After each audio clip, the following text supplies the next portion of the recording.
Until his death in December 1993, he worked as a revolutionary, insisting that we change, that we do everything better. People who may never have heard his name owe, or soon will owe, their improved health care, education, consumer products, job satisfaction, even government, to Deming's ability to ask apparently simple questions. For a long time.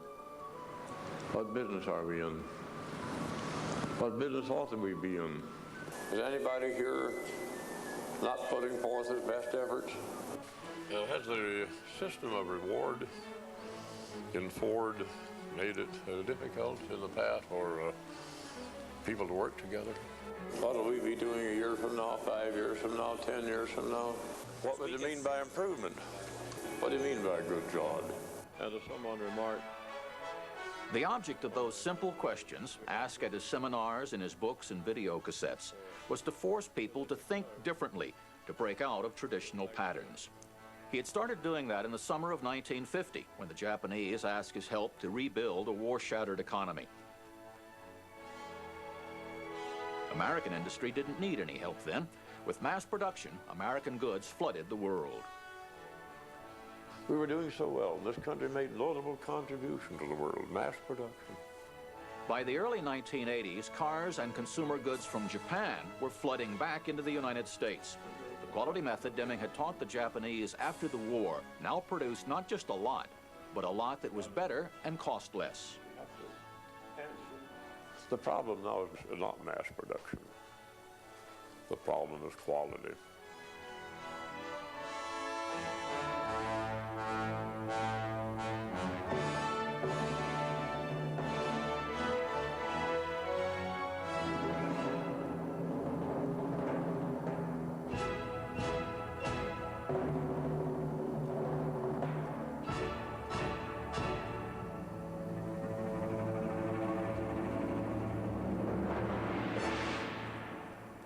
I'm Lloyd Dobbins.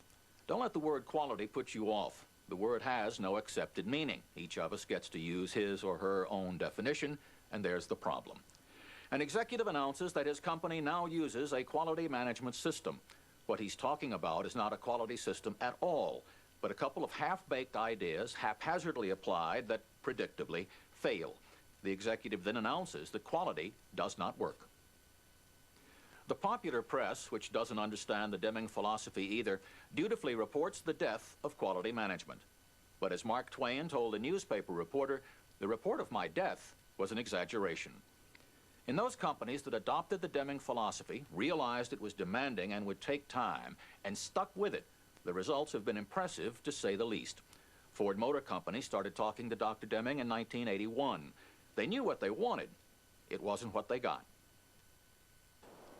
What we're hoping to see is Dr. Deming walk in, kind of as a neurosurgeon that would tweak the quality philosophy and quality systems that we had, but not do too much damage to them. Instead, we ended up with a catalyst, a philosopher, a leader for change, and a whole different approach to the quality culture at Ford. The Department of the Navy has used the Deming approach to save billions of dollars, redefine its mission for the 21st century, and improve life for its personnel. Public schools report more graduates, better understanding of the material, fewer discipline and dropout problems, and happier teachers and students. Hospitals have been able to take advantage of radical changes in medical care while improving patient services and saving money, lots of it. Critics of Deming say that the quality system cannot solve all those disparate problems. But why not? The quantity management system helped to cause them all. Dr. Deming was one of the people who realized early on that the quantity system was inadequate to a more complex, more technologically oriented time because quantity requires only brawn and obedience. Deming's philosophy requires that everyone involved in any enterprise think cooperatively to find new and better solutions. The cultural change necessary is easier to understand with a brief history of work. America started as a nation of farmers and ranchers. Everyone worked because if you didn't work, the family couldn't eat. Children learned to work by watching their parents and grandparents. Management was minimal and direct. Early industrialization made it only slightly more difficult. You could still see where the work was done, and everyone in a mill town understood that raw material went in one end and came out the other as finished goods. The manager could see the whole process, and if management wasn't as simple as it was on the farm, it was still direct.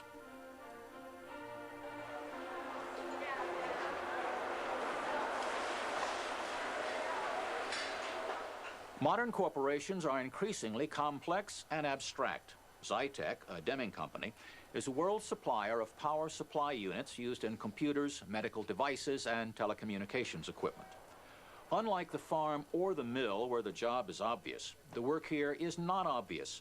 Only a few people in the plant can see the whole process, and all of the work is not necessarily done here anyway.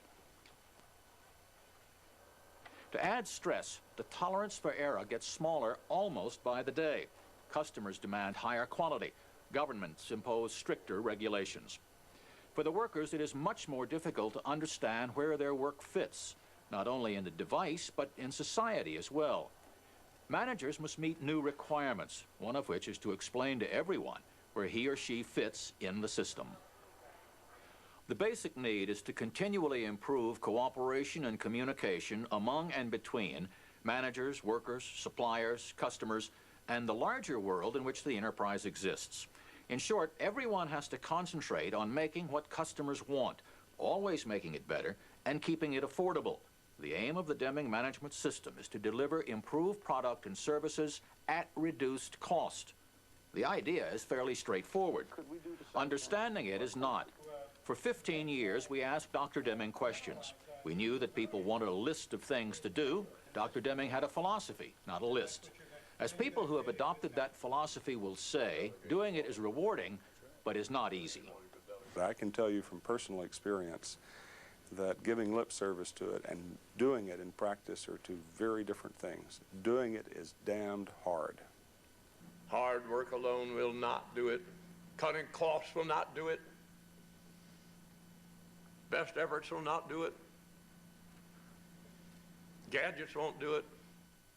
The thing that the Deming philosophy does for an organization is that it begins to change the way you think and the way you do business. The worker is not the problem. The problem is at the top, management. Deming is the only person who really has theory and really addresses those leadership issues that need to be addressed. There must be policy for quality. Quality is made at the top, made in the boardroom. And we have to throw away ideas about management that have been around for over 2,000 years. And it is a bigger change in imagery than going from a flat earth to a round earth. Moving from the quantity of mass production to the quality of Deming's method is the most important change in production since the Industrial Revolution. It is the first time since the invention of the steam engine that the person doing the work is more important than the machinery or technology being used. That causes a profound change in labor management relations, in the organization of work, and in the structure of management. Comes down to an optimum. Dr. Deming taught advanced courses in statistics and quality at New York and Columbia universities for almost 50 years. In 1991, U.S. News ran an article on 9 events or people who had changed the world. The earliest of the people was the Apostle Paul. Deming was the latest. It is only one of his several honors, including 18 honorary degrees. W. Edwards Deming. Yale is proud to confer upon you the degree of Doctor of Laws.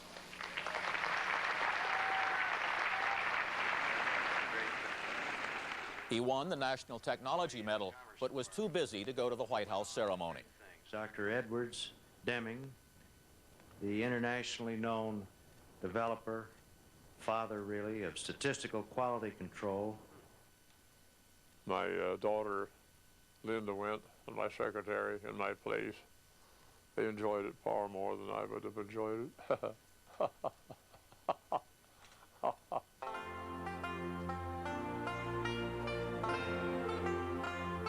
Dr. Deming's personal and philosophical roots are in the American frontier, where he was raised. In those days, farmers cooperated to help each other build barns. Their wives worked together at quilting bees. That sense of working together is part of Dr. Deming's quality philosophy. He preached cooperation all his life, which started in Sioux City, Iowa, in the final year of the 19th century. I was born in 1900. Incidentally, when I give a talk in England, I can assert that I am the only one present that lived in the reign of Queen Victoria. I've never been challenged on it. William Edwards Deming, oldest child of Pluma Irene Edwards and William Albert Deming, was born into a hard world. 10% of all babies died at birth, and another 16% died in the first year. Both figures are about 1% now. Of those who survived infancy, only about 78% would go to school at all. Most men would work as laborers or farmers, but not for long. Life expectancy in 1900 was 47 years. When Deming was a child, he moved to Wyoming with his parents and brother Robert. Sister Elizabeth was born there. People built tar paper shacks. Elizabeth was born in one. I think, well, all that people knew about was a freight car, and so they built houses along that style, about that size, and that was it. First 3 or 4 families, and then more. Maybe eventually 100 or 2. Had a job in a hotel every morning, every night. Certain chores. They could bring in coal, wood, empty the boiler. I got $1.25 a week. I saved money. Sometimes that was about the only income that the family had. Always earned money. Sometimes it was pretty hard. I remember cutting railroad ties into firewood, 2 cents a cut. And when Ed had his graduation picture taken from high school, he had a new suit and everything fine, but here were his old shoes. He couldn't get any shoes in Powell to fit. My mother, she had a number of piano students and voice students. Our father was raised in a railway station in Iowa. He'd read the Morse code, and news went by Morse code. Right. He came home in 1912, this was, told us about the Titanic. And I was able to read a newspaper. I don't know when that was, 9 or 10 years old. Make it 1910, make it a slow learner. 1910. There'd be whole pages paid for by the Great Western Sugar Company of Denver. Advice to farmers on when to plant beets. Later on, when to irrigate and how. And later on, how to thin the beets. They were helping themselves. Yes, and they were helping the farmers, their suppliers. The farmer came out ahead. Great Western Sugar Company came out ahead. The company got more sugar from the beets because the farmer got a better crop from more scientific methods. To put it another way, each got more for less, which is the heart of the Deming quality method. While his contemporaries were working the farms, young Deming worked on any job he could get and saved all he could. He put himself through college and graduate school with the money he had saved. He studied engineering and mathematics and went to work in industry. I went to the Western Electric Company in Chicago, 1925. Worked on transmitters, did nobody any good, but I learned a lot. Would not take anything for the experience. There was a Dr. Rossbacher, head of research. He understood the power of theory. Without theory, there are no questions. Without questions, no learning. Hence, without theory, there's no learning. Dr. Deming's early influences were men who worked in educational and statistical theory in the 1920s and 30s. Men like C.I. Lewis, the philosopher, whose theory was that for people to do anything well, they must understand why they are doing it. At Bell Labs, Dr. Walter Schuhart worked with statistics to improve the quality of telephones, and he created the control chart that is critical in the Deming method. Deming went to England to study statistics under Sir Ronald Fisher, the leading statistical theorist of his day. Dr. Deming had been working at the Department of Agriculture in his own field of mathematical physics, but he went to the Census Bureau to teach statistical sampling techniques, which he also used at the Army's Aberdeen Proving Grounds. In government circles, his reputation was spreading. People came to me expecting me to know more than I did, and I simply had to study hard to try to keep up with them. During World War II, American troops needed better quality weapons. Dr. Deming helped to write the War Production Board standards to improve quality in the defense industry, and those standards helped win the war. In the United States, during the post-war economic boom, industrial management ignored those standards. Quality was sacrificed for quantity. People had done without since 1930. The demand was enormous and it had to be filled.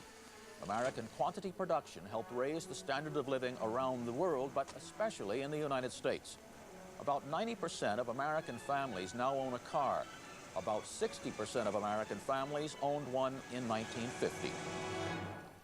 It was in 1950 that Dr. Deming was invited to Japan to teach quality, at least partly because of the war production statistical standards he had helped to write. The Japanese were eager to learn how to rebuild their economy. He convinced them that quality goods at reasonable prices would do that. He suggested, only partly in jest, that they begin by exporting sake, Japanese beer, and beautiful women. I explained to them they must export. They can build quality, they can do it. I pointed out something about export. The shoes I had on were McAfee shoes made in London. I pulled out my German camera and I put onto the blackboard this flow diagram.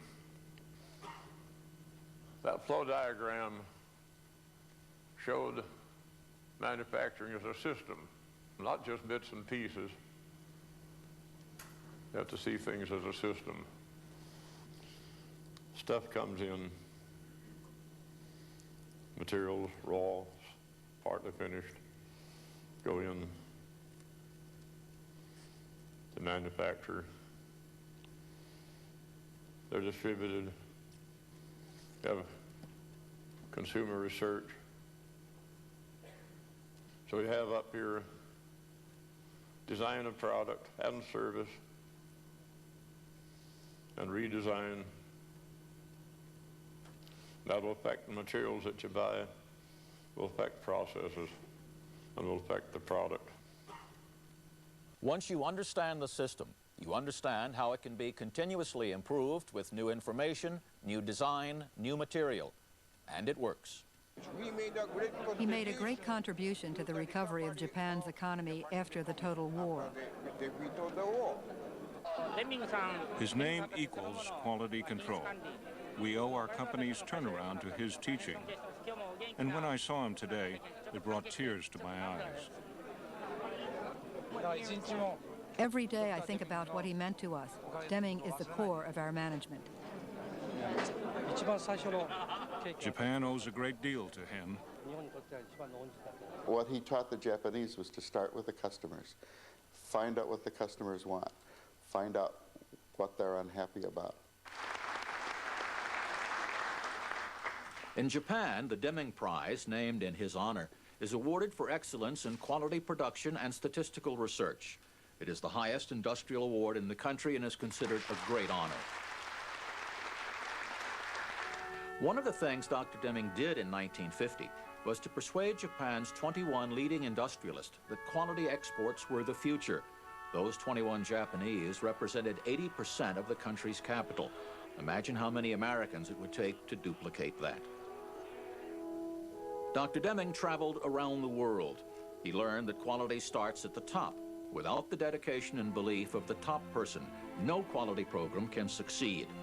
He was able to persuade the Japanese, but he has had less luck with Americans.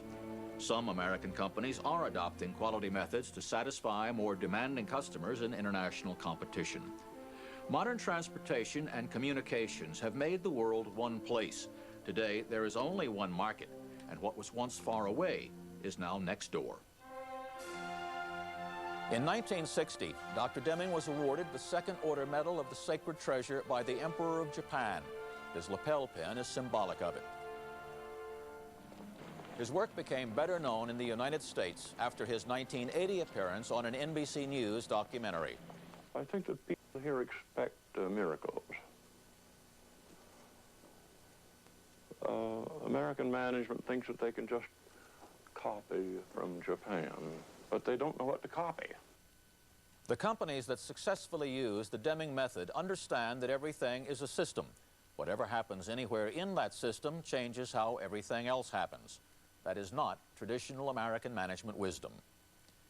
When the U.S. Navy Department adopted the Deming method, the first problem was for senior personnel to change what they had believed for years and to accept that advanced technology is not salvation.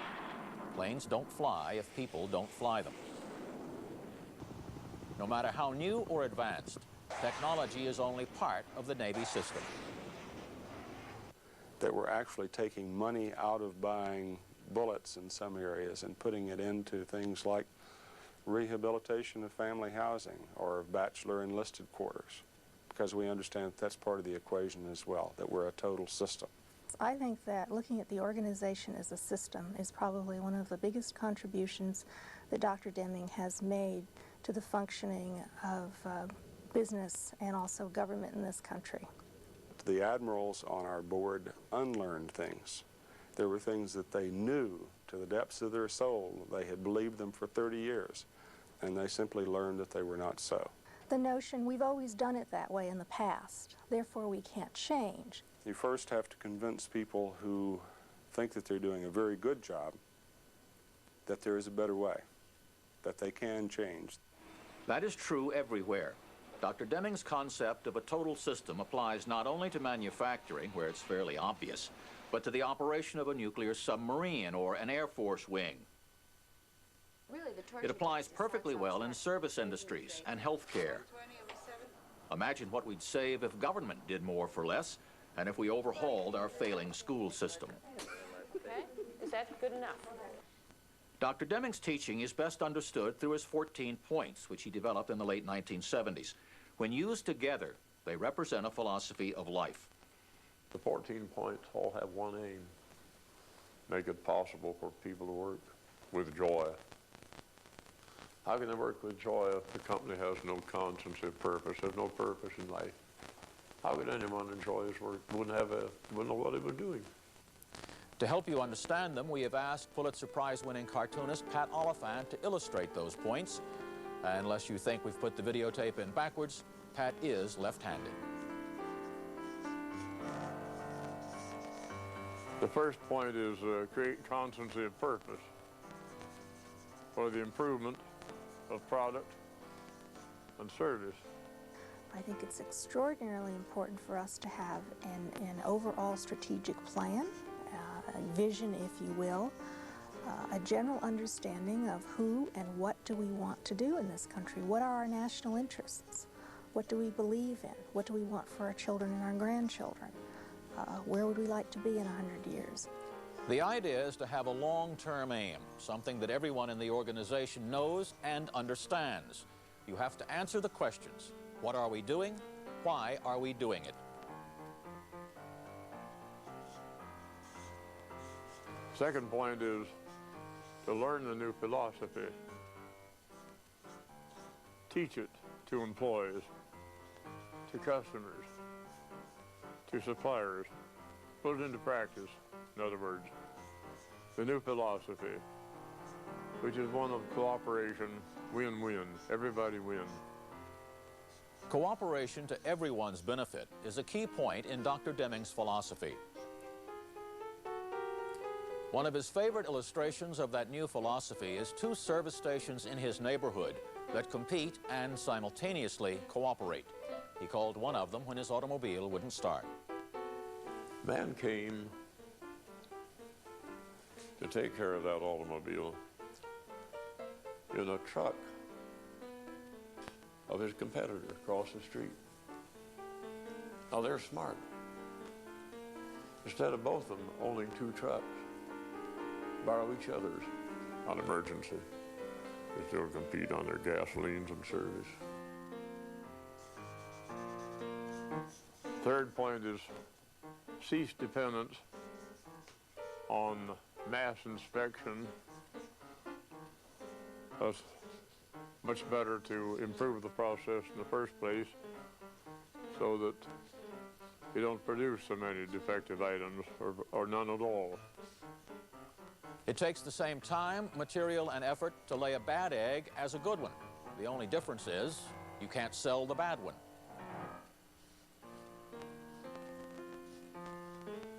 Fourth point is end the practice of awarding business on the basis of price tag alone. Instead, minimize total cost in the long run. That means one has to predict the cost of use of any product or service. Overall costs includes a whole lot of things, including the life cycle costs of something. That means everything from the purchase of it through the maintenance phase.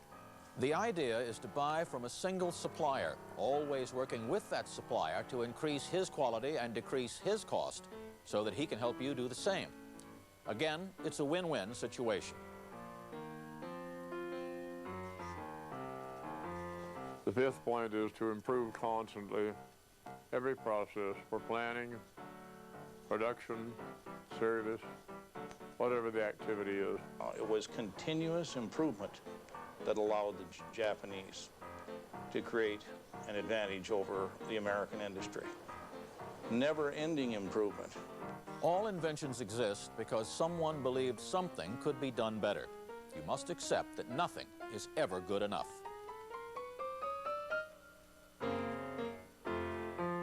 Sixth is institute training for skills. The people learn in different ways, and training must take account of those differences.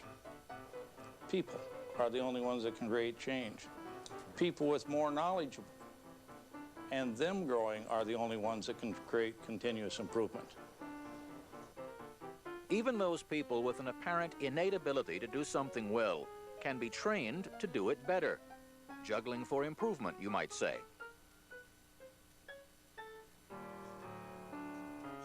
Seventh is adopt and institute principles for the management of people. I'm referring to management of people for recognition of different abilities, capabilities, aspirations. One cannot delegate quality.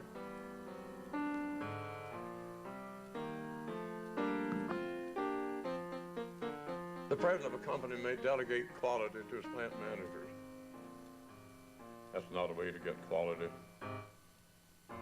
That's a road to failure. What is required is leadership, not supervision, leadership.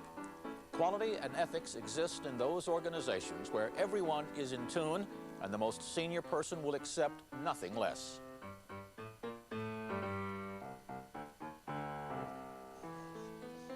Point 8 is to drive out fear, build trust. It's purely a matter of management. To lead a company focused on improvement requires a whole different sets of values and attitudes and relationships than leading an organization based on control.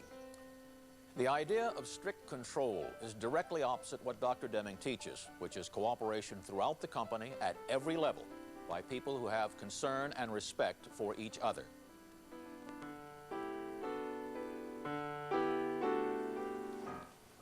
Ninth is break down barriers between staff areas. In other words, build a system build a system within your own organization for win-win, everybody win. This means cooperation. It means abolishment of competition.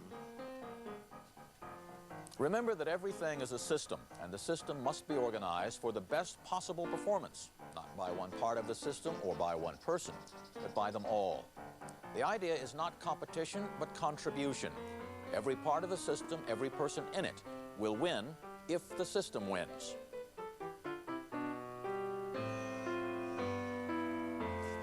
Point 10 is eliminate slogans, exhortations, targets, asking for 0 defects, new levels of productivity. Nonsense. You don't need a method. Why weren't you doing it last year? Only one possible answer. You were goofing off. Think of it this way. If a snappy slogan actually accomplished anything, advertising copywriters would rule the world.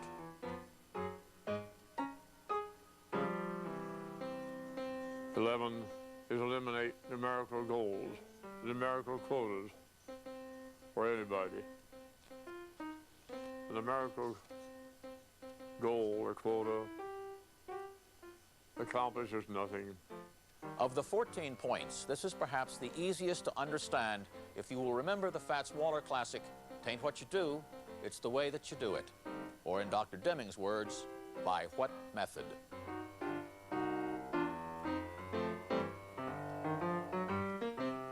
In my class at New York University, Christine, Dr. Deming, I work for an airline, information and reservations.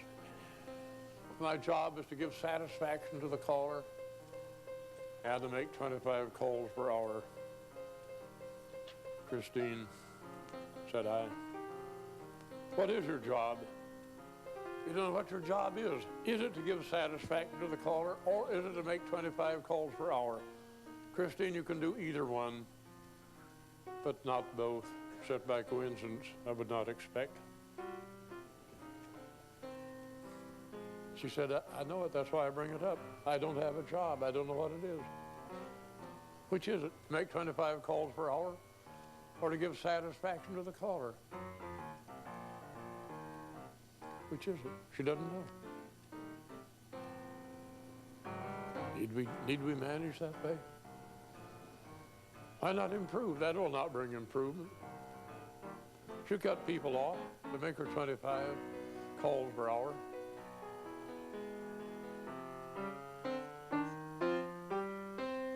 Twelfth point is remove barriers that rob people of joy in their work. This will mean abolish the annual rating or merit system, which ranks people, creates competition, conflict. What gives me the right to tell you that you're in the lower 25%? Does that make you feel good? Does that make you think you're going to do better in the future? I think probably it just makes you feel bad, and you'd want to do something else. I do not grade my students. How can I know how somebody will do 10 years from now under economic, financial, psychological conditions that nobody can foretell? Nobody would dare to foretell. You cannot enjoy what you do if you are doing it only to beat someone else.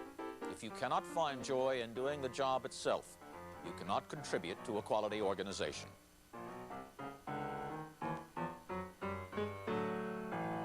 Point 13 is institute a vigorous program of education and self-improvement. Training, of course, tells you how, and education tells you why. And that's a subtle thing, but it's important. Don't confuse training, point 6, with education, point 13. Education should not be about your job, but about something else. Sometimes, no matter how well you hold up your end, you have to think of other things in other ways. And 14, the last point is accomplish the transformation.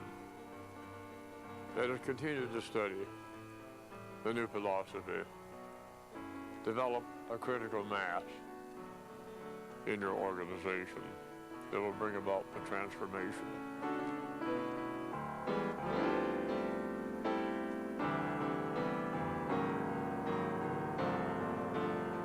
You have to get everybody committed and everybody using their knowledge together, as opposed to just a few people telling people what to do. And so I believe that, and plus I'm not smart enough to be able to have all the answers. I can't go back. A mild warning. One of the more common mistakes is to regard the 14 points as a menu from which you can pick and choose. It doesn't work that way. Through his career, as he traveled around the world, Dr. Deming developed and refined the 14 points to work together.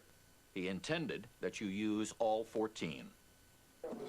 I'm honored to be in your presence. For all his world travel, Dr. Deming's tastes were not exotic, and he enjoyed simple dinners with friends, and any kitty who needed her chin scratched just had to find him. He died in the same house in the District of Columbia he bought in 1936. His suits, light for summer, dark for winter, were custom made, all cut from the same classic pattern. He was a good photographer who had a lot of experience. When I went to London in 1936 to study, I bought for myself a good camera because I thought that was maybe my only trip.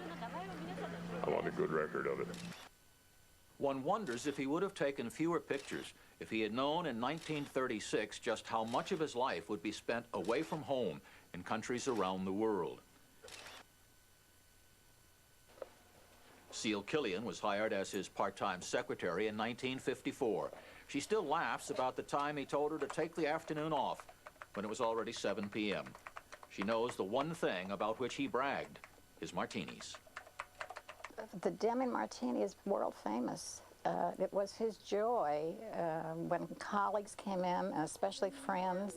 He would serve these Deming martinis, and I think they were very strong. Everyone, everyone just loves it. He enjoys gin. Do you use vermouth? What? Did I say anything about vermouth? Okay.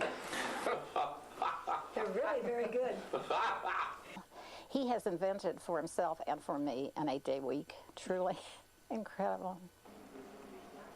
At the airport, if he's waiting in line, he jots down these thoughts. Every day I make notes, type something that I've never understood before, at least not as well. He is determined that his legacy will be to help the world in any way that he can. His late wife, Lola, liked to travel with him. 6 or 7 trips to Europe and 2 to Japan, including this one in 1960. They first worked together in research at the Department of Agriculture. She was a skilled mathematician and co-authored a couple of dozen highly technical research papers with him, first as Lola Shoup, then as Lola Deming.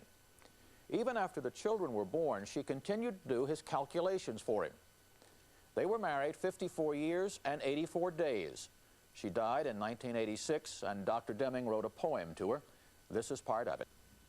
A mighty gulf it is that separates me from her. Too deep it is to wade across, too wide to swim. Only God can carry me over it. But I can see across. I can see her. She waves to me. She loves me. When he was a little boy, he would draw random musical marks on pieces of paper, and his mother would pretend to play them on the piano.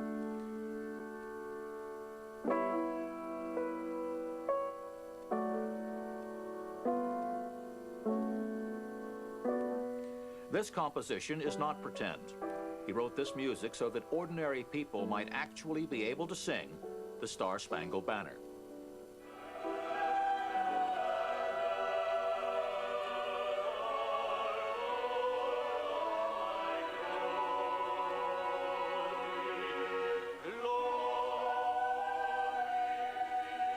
He also composed liturgical masses. 2 of them were performed at St. Paul's Episcopal Church in Washington.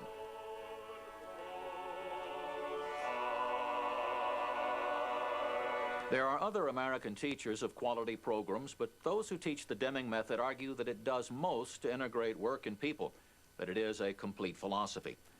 Dr. Deming's method is based on what he called profound knowledge, most of which is theoretical. Theory of a system, of education, of variation, and psychology. The good news is you don't have to be an expert, you only have to be aware of them. But in a nation of people impatient to get everything done quickly, his method takes time, a lot of time. I thought we could really institute things quickly, that it would just be a matter of months before we could change policies and change attitudes. Not so. It takes years.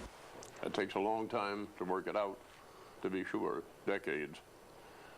But one can see results in a few years, some results, more and more as time goes on. You got to keep doing it. You just have to make a commitment. You can't go to church only on Easter and Christmas. Well, my time is up. I got off the platform. Dr. Deming taught 4-day seminars to show why a quality system required a complete personal and corporate transformation, the word he used. His early seminars attracted only a handful of students, but as his recognition grew, so did the seminars. They always ended like this, and once was not enough. I think I've been to 17 seminars, and I learn more each time. Well, I've attended Dr. Deming's 4-day seminars 23 times since the first time in September of 1980. And it's almost embarrassing to me how much I learn each time. Deming used news events to add interest. For instance, he used an item about drugs seized by American border agents and drug-sniffing dogs to make a statistical point. That first figure is the average seizure per agent. Per dog. See, we do have some figures. 3,640,000.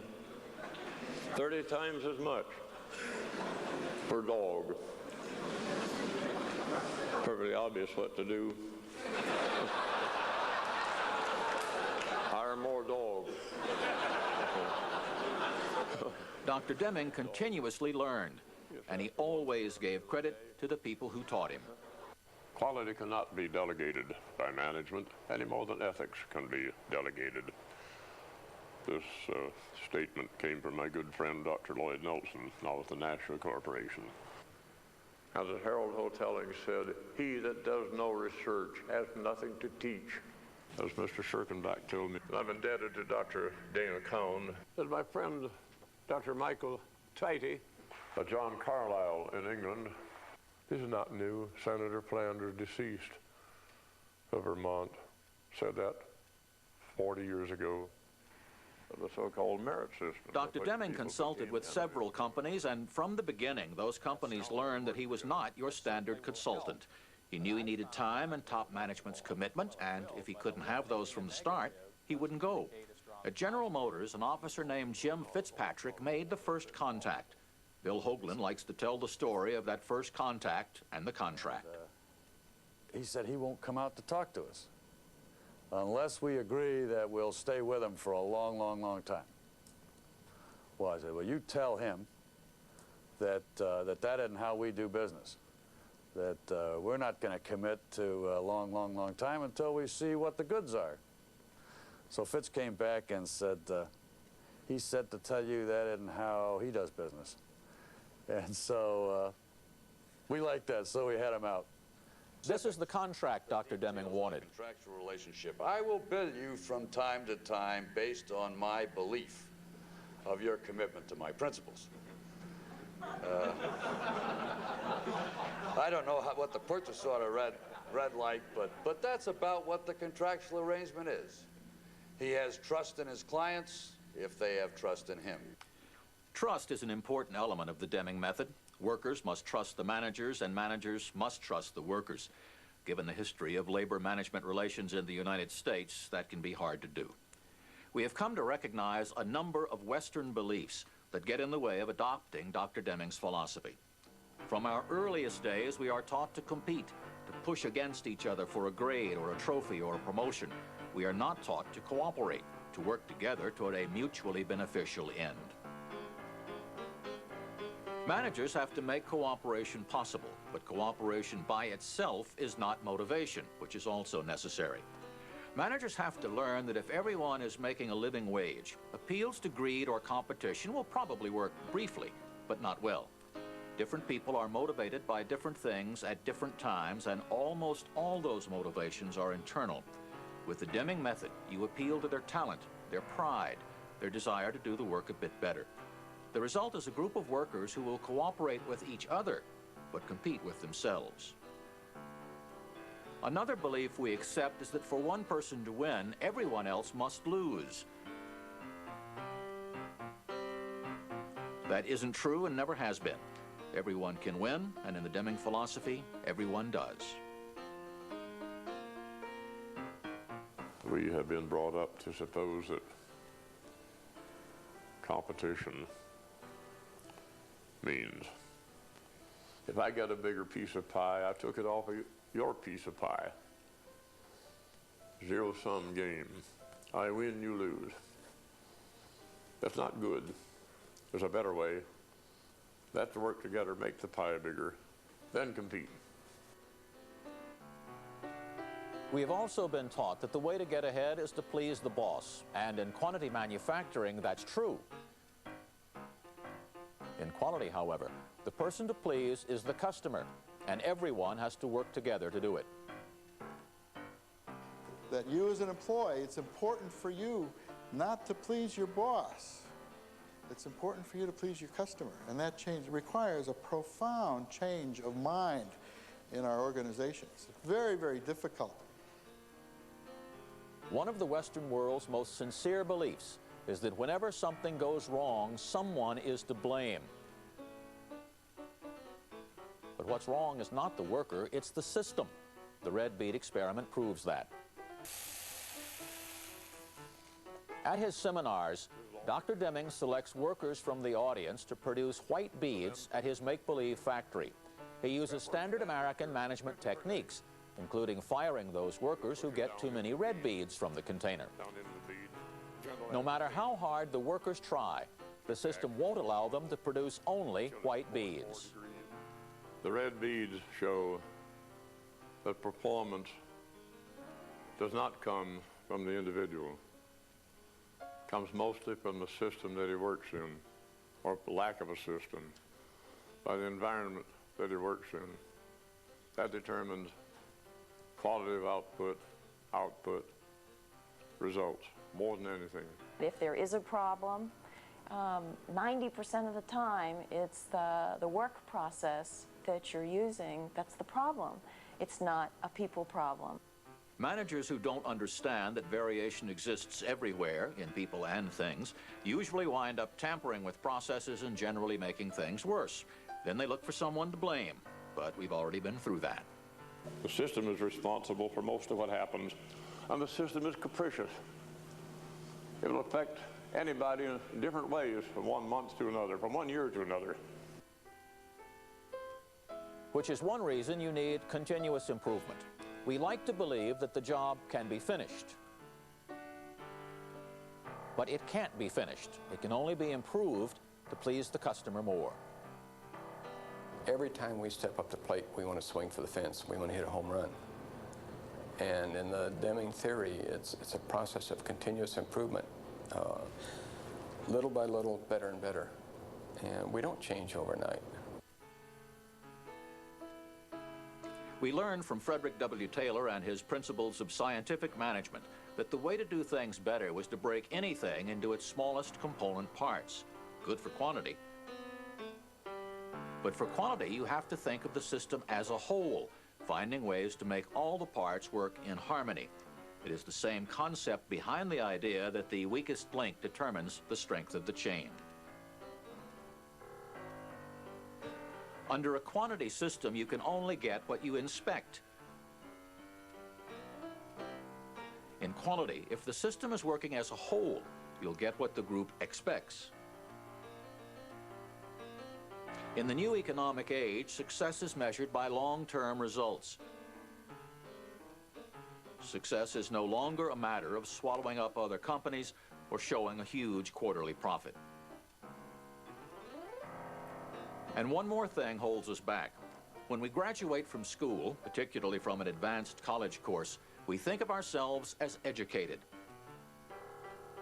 We would be much better served if all diplomas and degrees were renamed learner's permits. What we face in the future will require lifelong learning, personal continuous improvement.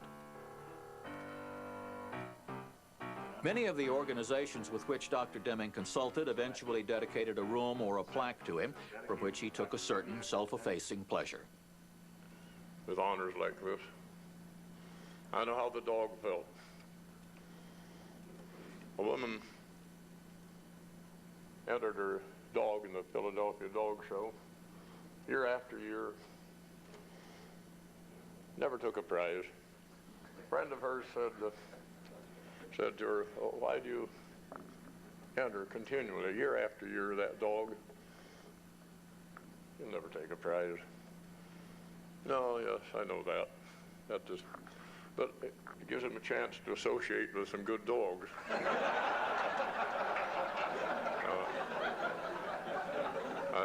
I have that privilege, and I know how the dog felt.